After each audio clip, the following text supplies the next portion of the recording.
Assalamualaikum warahmatullahi wabarakatuh. Bismillah, alhamdulillah, wa syukurillah, la haula wa la quwata illa billah, amma ba'da. Baik Bapak Ibu sekalian dimanapun Anda berada, semoga Allah selalu merahmati kita semua dimanapun berada, amin, amin ya rabbal alamin. Salawat dan salam semoga tetap terlimpahkan kepada baginda Rasul Nabi akhir zaman, Nabi Muhammad SAW, karena hanya beliaulah yang bisa memberikan syafaat, baik syafaat di dunia maupun di akhirat. Dan kita berharap nanti diakui oleh Rasulullah sebagai umatnya, amin. Semoga tercapai keinginan kita ya. Dalam video kali ini saya sebenarnya mau menjawab pertanyaan dari teman-teman yang kemarin ya. Ini banyak yang tanya mengenai bagaimana sang dukun dukun yang memakai kodam cara mengobati orang yang sedang kesurupan atau mengobati orang-orang yang sedang sakit. Nah, seperti itu. Jadi untuk pertanyaan teman-teman pada yang kemarin-kemarin sebenarnya sudah lama sekali tanya, tapi saya tampung saja, kadang tak ceritakan, kadang tidak gitu, tak tampung. Nah, pada kesempatan kali ini dalam video ini akan saya ungkap gimana caranya sang kodam, sang dukun atau pengobatan alternatif yang menggunakan kodam itu cara kerjanya gimana. Ini biar kita semua bisa tahu ya, dan kita bisa introspeksi diri untuk membersihkan hati diri kita, karena pada sebentar lagi kita semua akan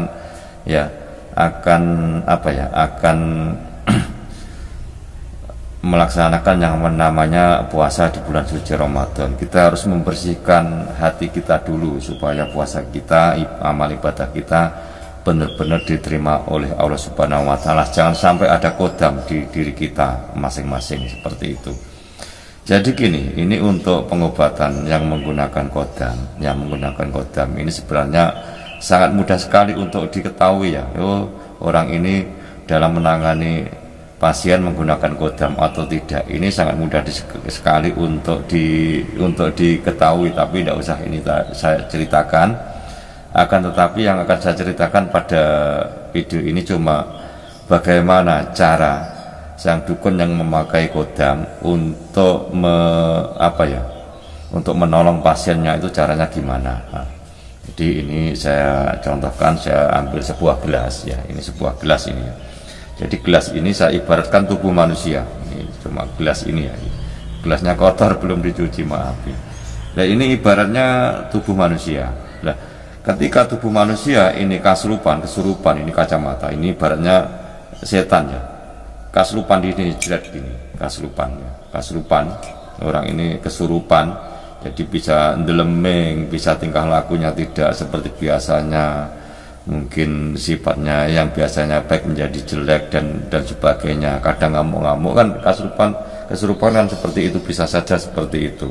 Nah, karena ini karena kan pikirannya pasti stres ya, karena kesurupan itu tadi. Akhirnya dari pihak keluarganya untuk mencari dukun ya ini sebenarnya harus hati-hati, karena kalau dukun yang diminta tolong itu menggunakan kodam, sebenarnya masalah si A ini bukan selesai ya, akan tetapi tambah berat sebenarnya seperti itu. Ini harus diwaspadai. Jadi ketika dia minta tolong kepada sang dukun yang menggunakan kodam ya sebenarnya bukan ini dibersihkan ya, kotoran yang ada di tubuh ini dibersihkan. Dalam arti kotoran ini maksudnya setan yang sudah merasuk di dalam tubuhnya ini dibersihkan, itu tidak. Akan tetapi oleh sang dukun itu ya, dia karena dia punya kodamnya dimasukkan ke tubuh si A ini, biar yang namanya setan yang sudah merasuk di dalam tubuhnya ini keluar.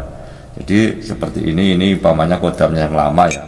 Akhirnya oleh sang dukun yang berinteraksi dengan kodam itu dibacakan sesuatu supaya kodamnya sang dukun ini meluncur ke si A, masuk ke si A ini. Lah karena masuk ke si A, lah ini yang setan yang sudah merasuk lama ini akhirnya kalah, akhirnya keluar gitu.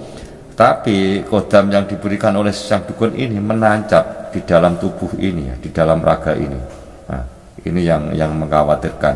Akhirnya menancap atau merasuk di dalam tubuh ini kodam atau demit ya, setan yang merasuk sudah lama ini keluar, tapi diganti oleh kodam yang diberikan oleh dukun itu. Nah, ini mohon maaf, ini bukan maksudnya untuk menyinggung ya para dukun itu, tidak ya, akan tetapi ini cuma tutorial saja ya, tutorial saja. Ini semata-mata karena hiburan, juga menjawab dari pertanyaan-pertanyaan teman-teman yang sudah lalu-lalu, gitu aja.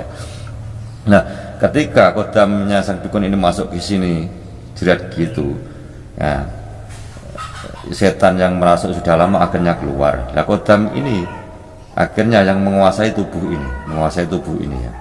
Nah, jadi karena sudah menguasai jiwa ini ya, tapi sang kodam ini biasanya kalau sudah masuk ke tubuh manusia ini, manusia ini tidak untuk diajak berbuat jelek, akan tetapi diajak untuk berbuat kebaikan. Nah, suatu contoh ya, kalau orang itu kena yang namanya kodam, di dalamnya ada kodam, mungkin kalau dia seorang kiai, beliaunya seorang kiai, pasti oleh kodamnya yang, karena kodam ini biasanya jin ya, biasanya jin ya, oleh kodamnya ini diajak untuk berbuat kebaikan. Suatu contoh, sholatnya yang biasanya tidak jamaah, jamaahnya jamaah sergap, terus puasanya ini rajin, terus ibadah yang lainnya ini nampak jelas lebih baik daripada sebelumnya. Akan tetapi ini lama kelamaan ini mempunyai sifat pamer atau riak. Nah, ini yang mengkhawatirkan. Karena apa? Karena kalau sudah riak, dia terjerumus tapi tidak terasa. Oh, aku ngibadahku bagus, ngibadahku apik loh. Ngibadahku ki apik. Aku yo wis salat berjamaah. Aku yo ngaji, yo maca Quran ning masjid, yo umroh, yo haji dan sebagainya. Akan tetapi di hatinya ini ada sifat riaknya, walaupun cuma sedikit ya. Inilah riak, walaupun sedikit, inilah yang namanya lek wong Jawa ngewat siratal mustaqim tidak lulus. Karena apa? Sebenarnya siratal mustaqim ini ketika kita hidup di dunia seperti ini, tidak nunggu besok-besok di akhirat, itu tidak. Di akhirat sudah otomatis, siapa yang tingkah lakunya kurang baik langsung neraka, gitu aja. Siapa yang hidupnya ini tidak manfaati orang lain juga neraka, gitu aja. Enak. Nah, seperti itu. Jadi supaya kita benar-benar ini terjauh dari kodam ini, kita harus selalu membersihkan hati kita ya. Bagaimana caranya? Mungkin di video-video saya yang lain ini juga ada ya, tutorial atau ngaji ini tentang untuk meruqyah diri sendiri, itu bagaimana supaya bersih dari kodam tersebut. Nah, jadi orang tadi yang minta tolong kepada dukun itu memakai kodam, ini sebenarnya bukan masalah selesai ya. Akan tetapi masalahnya orang ini ya, yang kerasukan tadi akhirnya sembuh, tapi di dalamnya ada kodam yang menguasai jiwanya. Ini sebenarnya masalah ini bertambah berat ya.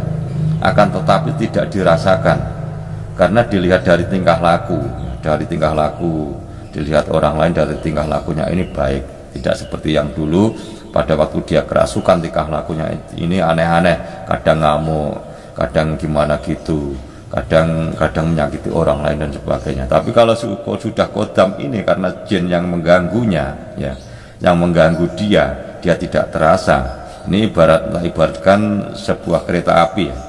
Mungkin zaman kalau naik kereta api itu jalan ya, nanti beloknya itu kan kalem ya, beloknya kalem sampai tidak terasa. Jadi seperti itu jin cara mengganggu manusia ya. Jadi memang diajak ke kebaikan, ke berbuat baik, tapi nanti ujung-ujungnya itu pasti ada sifat sombong, riak dan sebagainya. Nah, seperti itu ya, Bapak Ibu sekalian. Saya kira untuk masalah penjelasan tentang bagaimana caranya sang dukun yang menggunakan kodam seperti ini, jadi kita harus waspada ya, supaya kita selamat. Karena apa? Karena kita harus selamat dunia akhirat, dunia wal akhirat kan gitu. Karena dunia ini hanya sebentar dan akhirat ini abad dan abadi, tidak ada habis-habisnya, karena abad dan abadi itu selamanya. Karena di situ sudah yang namanya urip ya, urip sejati yang dihukumi oleh Allah seperti itu.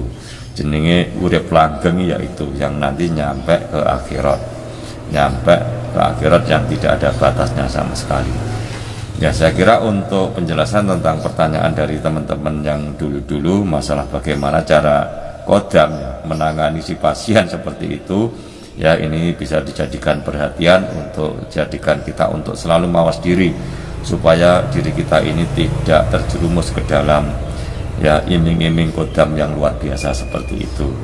Ya, saya kira untuk video masalah pertanyaan teman-teman yang kemarin masalah bagaimana sang dukun Kodam ini menangani si pasien caranya seperti itu, ini kalau ada kurang dan salahnya saya minta maaf kepada sampean semuanya ya. Saya kira cukup sekian. Semoga video ini walaupun sebentar bermanfaat. Saya akhiri, wallahu a'lam bishawab. Assalamualaikum warahmatullahi wabarakatuh.